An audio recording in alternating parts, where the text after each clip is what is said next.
Really excited to welcome Chris Ellis, former third round pick by the Angels in 2014. Had an amazing year at Ole Miss. Chris graduated as a Rebel. MLB debut for the Royals in 2019. Last year made 15 starts for Reno. PCL pitcher of the week. Had an amazing start in Round Rock. Will not forget that one. And then pitched in these 4th of July American Threads in Reno as well. Chris also coming off another stint in the Dominican Winter League. Let's start with some trivia for you, Chris. So Oh no. in your big league career, you've struck out three guys twice. Do you know which three you've struck out twice in your big league career? Um, Probably when I was with Baltimore, it would. I don't know. I'll give I you a don't want hint. to guess. I'll give you a hint. Two of the three are MVPs. Otani, Yep. Judge. Judge, I don't know the third. Gerard Dyson. Oh, dude, I don't want to. Yeah. All right. Well, I saw that. That was amazing. Judge and Otani. It's not bad company. Chris, how are you, man? How's it been so far this offseason? How were the holidays? I know you had a really busy offseason for sure. yeah, normal busy off season, but holidays were good, man. It was nice to. I was at home in New Jersey. I had my family come up from Alabama for the first time, so they got to meet my fiance's family, and they're Italian. Got a big family here, so we did like all the holiday stuff. It was fun. But other than that, man, just been doing some baseball training, like you said, back from the Dominican. Uh, Re-enrolled back in classes, so finishing up some schoolwork. Other than that, man, just enjoying my off season, working hard. How about you? Yeah, same old. We're just waiting for the season, as you know. I remember it was shortly after the 4th of July. So you went to Indie Ball, I just saw. So did you go to Indie Ball in August, or what happened there? Yeah, so basically when I got released with the Diamondbacks, I came home and was sitting, really didn't know what I was gonna do. And then I was signed with Long Island to start the year. I don't know if you remember that before I got to Mm. Reno. And the manager hit me up. I think they were short on some pitching, so I kind of went down there and obviously had some stuff to work on. So kind of was able to figure some stuff out for the most part, work on a couple of things, and I really enjoyed my time, man. It was actually a lot of guys that I played with and against before, so it was a fun league. I mean, it's not the PCL or the big leagues, but it was a good time, man. Yeah, you were big for us because when you signed, we had like so many pitching injuries, not just the Aces, but the Diamondbacks did as well. And you became a staple, making 15 starts and had some really nice ones at the end of the first half there. What was your favorite part about pitching here in Reno? Oh man, the atmosphere, man. Honestly, the I don't know. I feel like we got really good fans at every game. The team was great. Like I really enjoyed my locker rooms next to Garlic and Del Castillo. So I enjoyed hanging out with those guys. Like the team just got along so well. So I enjoyed my time there, and I was thankful that they gave me, the amount of starts that they did, and able to, for me at least, after not pitching for 2 years with shoulder surgery, it was good to kind of just get out there and let it rip, and kind of get through the hump and all of that stuff. So, I was grateful for the Diamondbacks that, kind of let me kind of run with, like you said, 15 starts, and it didn't go exactly the way that I planned, but I was able to go out there and take the ball every time and at least try to work on some stuff and put myself in a situation to do something cool. For those who don't know the story, Chris, your connection to Blake Lawley, what happened there? That call, where were you? What were you thinking? Yeah, so I was so yeah, Lawley was my catcher when I called up the first time to AAA back way back in 2016. And he was kind of like the older, I guess, guy on the team. I was like the younger prospect guy. And we finished out that year, went our separate ways, didn't really talk to him that much. You would think we'd run into each other more often in the baseball community, but didn't really hear from him. Got signed to the Diamondbacks, was in talking sick at the hotel. And the training staff that I talked to there was like, hey, maybe we'll be here for like a day or two doing physicals, all this stuff.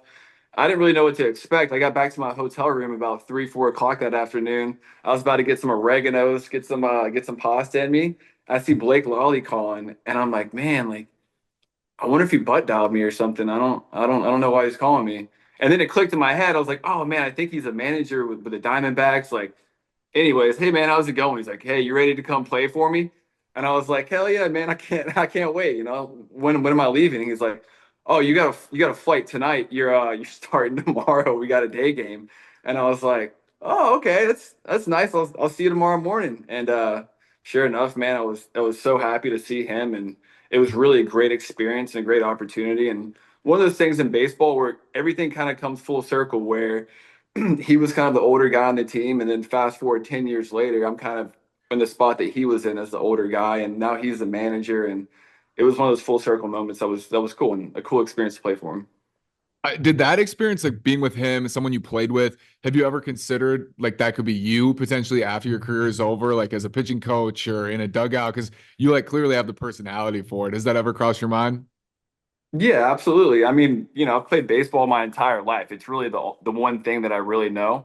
And then you see guys like Doug and Badge that are in Reno, and it's nice. It's so nice to have those resources and those guys there to help you out with a bunch of stuff. And I think that in baseball, as a well-traveled guy, there's a lot of different personalities out there in the pitching world, and a lot of different people that maybe try to push certain different things. And I don't want to get too deep into from an organizational standpoint, sometimes they want something, so they make them do certain things. I don't know. It would be a cool experience, but I don't know about for me or not. You said you're back at your studying in school. What are you studying? Oh, dude, I'm finishing up my criminal justice degree, but if you go back to my school that I went to, I did like a general studies thing where basically you pick three minors and it counts towards one major, Mm. and it was the quickest way for me to get done. So basically, just general studies.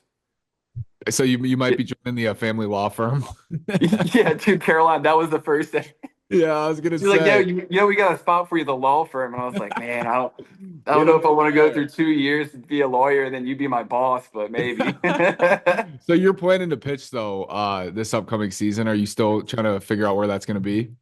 Yeah, unfortunately, I'm kind of at that point in my career where I'm a free agent guy, and I could get signed today. I could get signed, in 3 weeks. Like kind of, when you guys signed me, it was like you said, there were so many injuries, and I just got to indie ball, and I was like, man, I don't want to say it sucks, but nobody wants to go to indie ball, and I'm sitting there, I'm like, I'm gonna have to start the year here. Don't know how long I'm gonna be, and literally before a game started, or before a season started, first game, my agent calls me. He's like, hey, Reno or Diamondbacks had a lot of people get hurt, they're gonna have a spot for you. And it kind of worked out. So, um, yeah, it was fun, but I don't know. We'll see. I'm trying to pitch this year, and we got a pro day coming up in like a week, so hopefully have some more information after that. But right now I'm training every day. I've been like 94, 96. I figured some stuff out with my curveball, so always trying to reinvent myself as I get older and the game grows younger. So we'll see.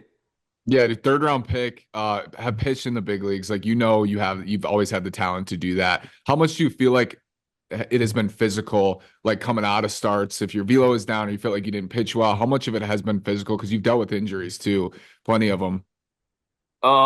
In terms of what do you mean by like physical? Like, Like, how limited have you felt like by your arm and your shoulder over the last like oh, five okay. 5 to 7 years? Honestly, last year it was, dude, we had such a good staff in Reno. They kind of helped me through a lot of stuff, a lot of speed bumps. Like honestly, after like my fourth or fifth, sixth start, it kind of quit bothering me. But then it was like I needed to manage workload and figure out how hard I could throw and like still be able to pitch in 5 days. Or, Mhm. if I did let it rip, like, hey, maybe my next start it's only going to be 92. I gotta, figure out how to pitch with that. And then once I got over that hurdle, that's kind of what happened when I got down to indie ball is they don't really have any limitations in terms of pitching, right? So like I had three starts in a row where I went like 120 pitches and was Oh just wow. it was yeah, but it's kind of what I needed. Mhm. And it was a long year, but it was nice just to throw some innings, and honestly my arm for having the surgery I did bounced back surprisingly well. I just yeah, I don't know. We'll see. We'll Yeah, see what you the were future tough. You holds. had some starts. I think the 4th of July start was tough too. Like when you were attacking in the zone, super, super good. And you had said to me, like, oh, I think we figured it out in the middle there after a couple of starts with more walks. And but when you were Uh-huh. throwing strikes, man, like it was really fun to watch. And you were getting a lot of outs. You pitched on the fourth in the middle of the longest winning streak in franchise history. What was it like to be the 4th of July starter and then also to extend that streak? You know what? It was nice because on a lot of jersey nights, I don't know if you know this or not, but our jerseys are like huge or like super small or like really like kind of just like ill-fitting or whatever. We had like the sickest jerseys out there. Great hat, honestly, dude. I wear my 4th of July Reno hat. I wear it golfing like all the time, dude. But no, I don't, dude. I don't even remember that game. Was that the game where Almora made that play up against the wall to end it? Oh, that was at the that started it. That started it. Yep. Okay.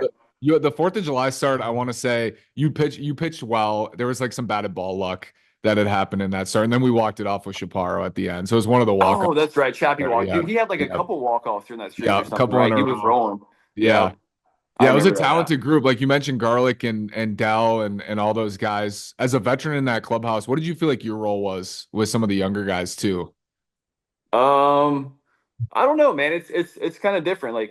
Especially when you go to AAA and you got a bunch of like younger guys that are there and trying to find their way and make a name for themselves. You don't want to like overstep your boundaries or anything. And like everyone's there for a reason and they know what they're doing, but also at the same time to not be that old veteran, dickhead that's like, I hate being in AAA. I've been here forever. It sucks. I was honestly grateful for the opportunity and grateful that everyone in the clubhouse was super cool. Paulie Clubby was obviously great. So it was just like a good environment to be in. And, I don't think of myself as the old guy, Nash. I still play Call of Duty sometimes. So like I try to, euthanize myself. You're But 32.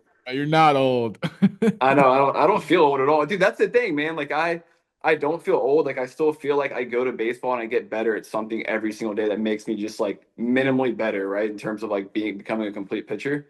Um, but yeah, dude, in terms of baseball, after the age of like 27, they're like, oh, you're unk now. What did you learn about yourself, Chris, throughout this experience last year? Oh man, that's a deep question, Ash. I don't know. I would like to say a lot of stuff, man. About myself, I don't know, man. I guess I'd say that I learned, you know, I guess the power of not giving up, not quitting. Um, I don't know. It was a pretty, in terms of like success for me in my career, where I would hold the line at. It wasn't good. I would consider last year to be one of my worst years ever. But obviously after getting your teeth kicked in and all that, and still wanting to play, I would say that's something I learned about myself. I didn't really know what was going to happen. I knew I wanted to play. I knew that my stuff was good enough. I just didn't know what the future would hold. And I guess after I got back, I realized like, hey, if you just get stuff a little bit more consistent, like you have the ability to compete, you stick with it. So I don't know, man. I would say I just learned to not give up and just enjoy. Honestly, it was for as bad of a year it was one of my most enjoyable years in baseball in That's terms great. of just like with teammates and coaching Oh, for staff and sure. you and Paulie and you Yeah. know. Oh yeah, we love having you, dude. I'm just curious because like ball, you played for so long, pitched for so long. Who on our staff did you feel like impressed you?